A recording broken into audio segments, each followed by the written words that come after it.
Haji. Insyaallah. Assalamualaikum warahmatullahi wabarakatuh. Waalaikumsalam. Subhanallah bihamdihi. Allahumma shalli wa sallim wa barik ala habibina Muhammadin. Allahumma shalli wa sallim wa ala alihi wa sahbihi ajma'in wa barik wa sallim. Asyhadu an la ilaha illallah wahdahu la syarika lahu wa asyhadu anna Muhammadan 'abduhu wa rasuluhu la nabiyya ba'da. Baik, Sambilan aja. ya disambil oleh Ramadan. Ya. Sambil aja. insyaallah. Ya. Insyaallah yang kami hormati Ya. ada Pak Haji Fathur Razi, Ustaz Toto, kemudian ada Ketua DKM kita yaitu Pak Haji Suparni, insyaallah. Alhamdulillah. Barakalaikum jami'an wa kullukum insyaallah.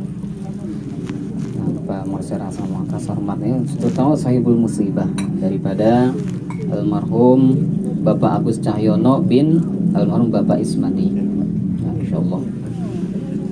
Baik, Bapak-bapak, adik-adik. Nah, Allah. Ini kita di pertemuan di sini udah berapa kali? 4 kali ya? Iya. Alhamdulillah. Subhanallah. Semoga Allah Subhanahu wa taala memberikan Sini 5 kali dong. apa? Fadail. Mana makna fadail? Fadail itu fadilah atau manfaat atau keutamaan. Dan juga insyaallah mudah-mudahan paling tidak ada satu orang aja yang ikhlas berdoa kepada Allah Subhanahu wa taala, semoga ini menjadi salah satu asbab diampuninya dosa daripada almarhum, yaitu Bapak Agus Cahyono bin Bapak Ismadi almarhum. Baik, pada kesempatan kali ini insyaallah dari beberapa kali tausiah sepertinya udah yang asas-asas nih, yang dasar-dasar udah kita sampaikan ya. Insyaallah ini semua yang hadir di sini semua berarti sudah aktif ke masjid, betul? Sudah aktif ke masjid. Nah, atau paling tidak semua yang hadir sekarang ini salat 5 waktunya tidak ada yang bolong-bolong, betul? Insyaallah. Nah, alhamdulillah. Kalau masih ada yang bolong-bolong berarti masih gagal materinya kemarin itu ya. Terkait dengan apa? Terkait dengan masalah sahihul aqidah. Nah, ini yang pertama kita udah pernah bahas nih, sahihul aqidah, yaitu akidah yang benar, akidah yang sahih. Kita udah cerita tentang bagaimana Islam ini memang subhanallah, masya Allah. Islam ini al-madal haya al-haqqan jiddan. Jadi sistem hidup yang sebenar-benarnya gitu. Nggak ada lagi sistem hidup yang benar selain Islam. Kalau bicara toleransi lain urusannya, insya Allah wajib hukumnya kita bertoleransi terhadap umat beragama lain. Tapi kalau bicara benar atau salah, kita wajib yakin bahwa Islamlah yang benar. Ini akidah, al-asasul aqidah. Kita harus mahfum bahwasanya yang benar adalah Islam. Dan sesungguhnya kita paham sejak zaman Nabi Adam alaihissalam sampai dengan Muhammad sallallahu alaihi wasallam, Islam yang dibawa. Tauhidullah, mengilahkan Allah.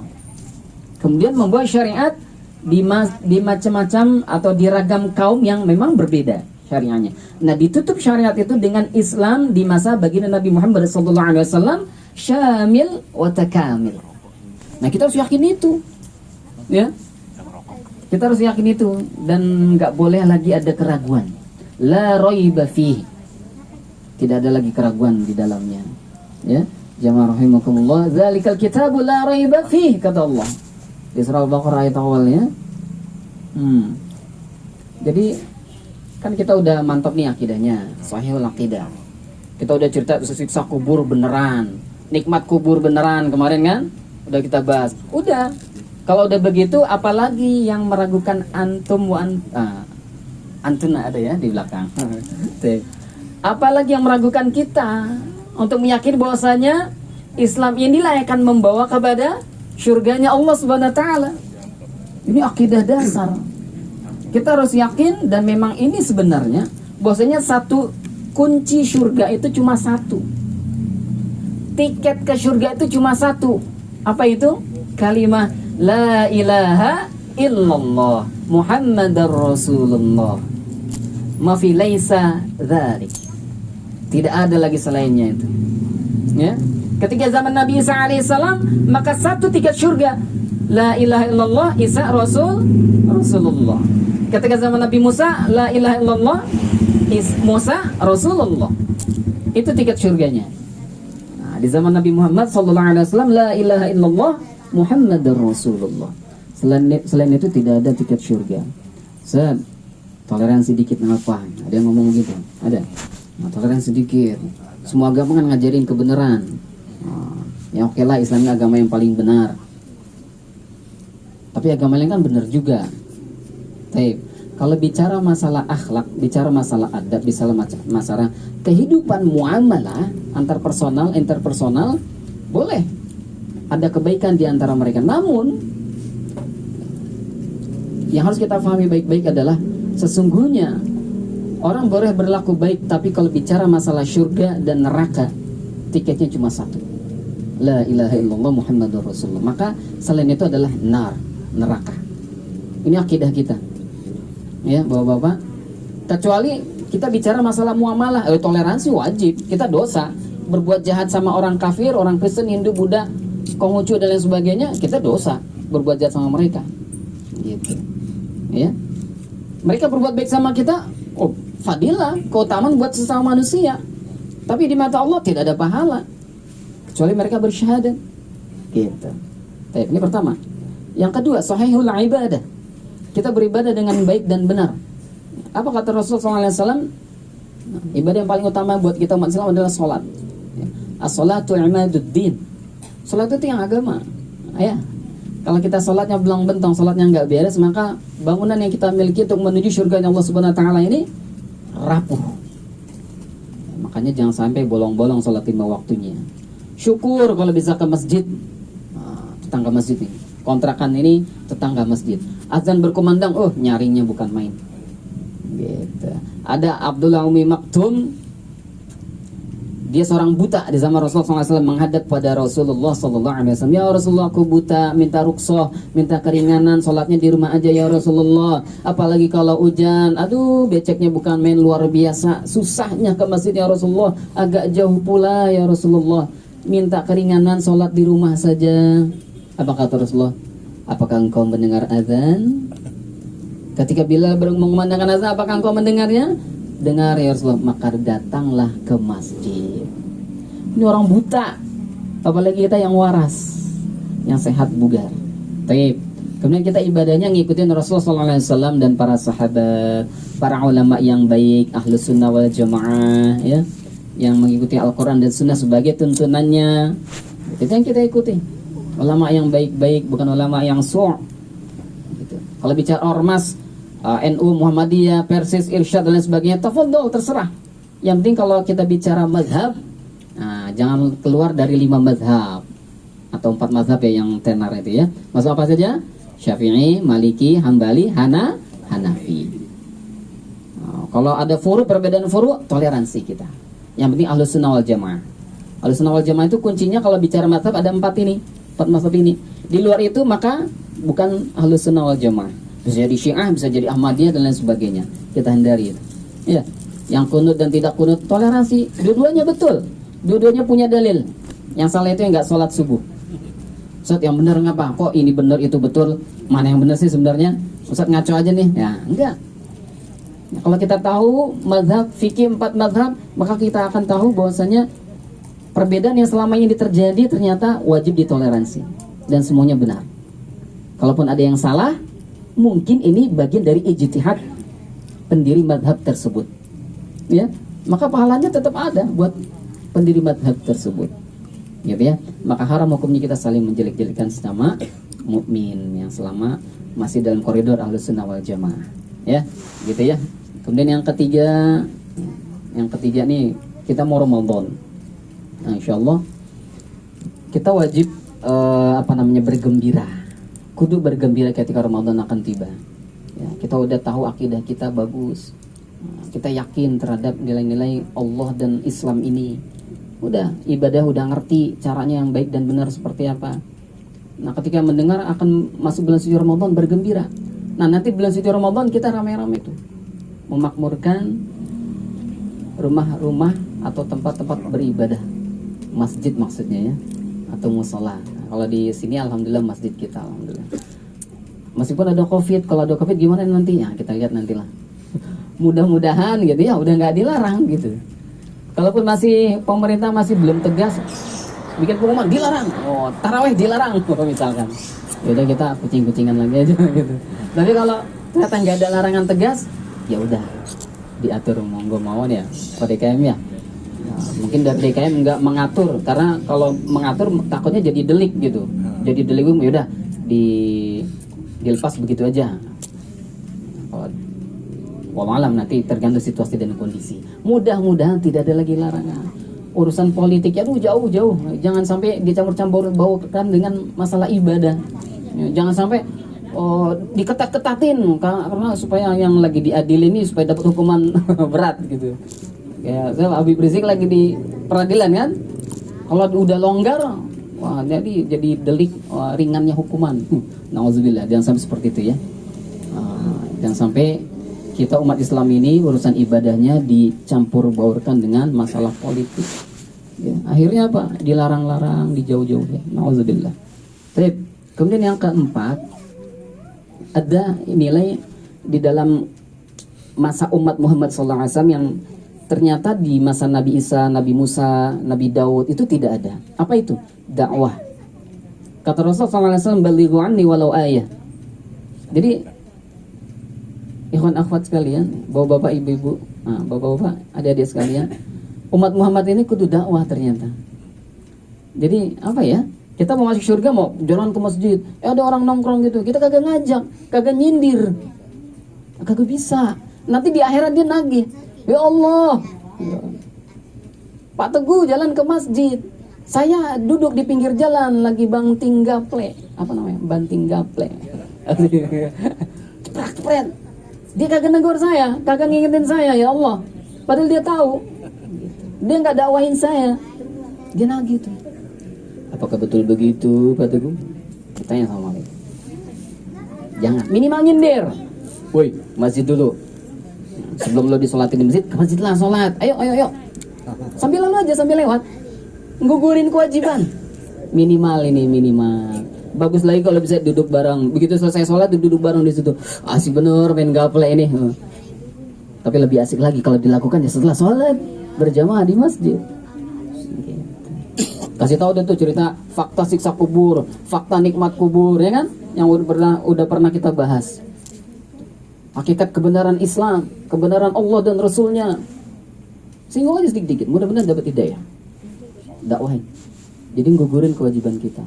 Apalagi ke keluarga kita, anak, istri, keluarga besar ya, tetangga. Yuk kita ajak. Tapi yang terakhir jemaah rahimakumullah terkait dengan masalah akhlakul karimah. Jadi ternyata umat Muhammad SAW ini dibingkai dengan nilai-nilai yang begitu luar biasa. Jadi di samping akidahnya benar, ibadahnya benar, kemudian juga dia aktif dalam melaksanakan nilai-nilai da'iyah, jadi berdakwah. Ternyata umat Muhammad SAW juga harus dibingkai dengan nilai akhlak yang tinggi. Kenapa? Kalau nggak begitu, rusak. Tiket ke surganya rusak. Bisa jadi gompal, mampir ke neraka dulu. Ya jangan. Nauzubillah. Jangan sampai kita mampir ke neraka dulu. Kenapa kata Rasulullah? Innama bu'itsu li'utammima makarimal akhlaq, kata Rasulullah. Aku ini sebenarnya diutus di muka bumi ini pada dasarnya untuk menyempurnakan akhlak. Ternyata akhlak ini ada korelasinya juga dengan sholat, puasa, zakat, dengan ibadah mahdhah kepada Allah Subhanahu wa taala. Ibadahnya akan benar ketika ibadah yang benar itu akan terekspresi dengan akhlak yang baik. Misalkan nggak sengaja bikin salah, ya, buru-buru dia minta maaf. Mau ngapa-ngapain, ya pakai cara yang enak dan sebagainya. Nggak ngomongin teman-temannya, nggak ngomongin keburukan teman-temannya, gitu ya. Nggak sok begini, sok begitu, nggak sombong dan sebagainya. Pokoknya kelakuannya nggak nyebelin, gitu. Kadang kita pernah ya ngeliat orang kayaknya nyebelin banget dah. Baru datengin bawa form infak dari Masjid Al Muhajirin, baru datengin dikit, maaf nggak ada, maaf orangnya nggak ada, ini teriaknya dari dalam, maaf orangnya lagi keluar, gitu. Teriak dari dalam. Atau begitu didatengin kayaknya mesem, ya itu nggak boleh. Begitu juga dengan Adab bagaimana ketika dengan orang tua, dengan anak yang lebih muda, orang yang lebih muda. Intinya mah kita kudu baik-baik aja. Kalau orang Jawa bilang mau ngapa-ngapain kula nuwun dan seterusnya. Jadi inilah Islam ya rahimakumullah, luar biasa. Jadi Islam ini memang Allah turunkan sejak zaman Nabi Adam sampai dengan Muhammad SAW untuk menjadikan manusia ini benar-benar manusia yang beradab agar mereka selamat di dunia dan di akhirat. Tidak ada lagi jalan selamat kecuali dengan Islam. Maka dakwahkanlah Islam. Baik, mungkin itu ya. Ini sedikit sebenarnya penegasan buat kita semua, terutama nanti di bulan suci Ramadan. Yuk sama-sama kita. Ustaz, kayaknya biasa-biasa aja kita mau bulan suci Ramadan, malah kayaknya agak beban gitu. Nanti buat buka gitu, buat sahur gitu kan, buat persiapan lebaran, baju lebaran, pusing gitu tempat bidat gitu. Apalagi yang bawa bapak gitu. Malah ada sampai yang nekat, bikin korupsi lah dan sebagainya demi lebaran katanya. Jangan. Puasa dan lebaran ini, Idul Fitri ini bukan dibuat untuk melahirkan kemaksiatan. Justru sebaliknya, puasa dan Idul Fitri ini untuk melahirkan kebahagiaan, dibingkai dengan nilai-nilai ibadah kepada Allah Subhanahu wa taala. Meskipun nanti pada saat Idul Fitri ada kegembiraan yang luar biasa, fitrah, dan memang secara fisik memang kudu menampakkan kegembiraan. Di antaranya memang di zaman Rasulullah dan para sahabat pun ada kegiatan seperti itu, baju baru dan sebagainya. Tapi kalau tidak ada, tidak apa-apa. Pakai aja pakaian yang terbaik yang ada di rumah, nggak mesti beli yang baru gitu. Tapi yang paling penting adalah barunya hati dengan nilai-nilai ibadah pada saat bulan suci Ramadan. Gitu ya. Yuk, yang kemarin banyak bolong sholatnya, bayar di bulan Ramadan ini. Ada ulama yang menganjurkan untuk dikodoklah di bulan suci Ramadan. Berlipat-lipat tuh. Semoga Allah Subhanahu wa taala melunasi dosa yang sebelum-sebelumnya itu. Iya ya. Insyaallah ya. Baik. Mungkin itu saja yang bisa saya sampaikan. Sekali lagi, yuk kita sama-sama kuatkan iman kita, Islam kita, kuatin ibadahnya. Karena memang benar-benar inilah jalan menuju kebahagiaan di dunia dan di akhirat. Jalan menuju surganya Allah Subhanahu wa taala. Gitu ya, insyaallah. Baik, sama-sama kita berdoa kepada Allah Subhanahu wa taala. Kita doakan almarhum dan almarhumah dan juga keluarga kita yang sudah meninggal, dan juga kita berdoa agar kita terbebas dari fitnah corona, bangsa ini terbebas dari fitnah corona, dan juga bisa terus menuju nilai-nilai kebaikan insyaallah. Kita awali dengan istighfar. Astaghfirullahalazim, astaghfirullahalazim, astaghfirullahalazim. Ila ihsan niyatul Fatihah.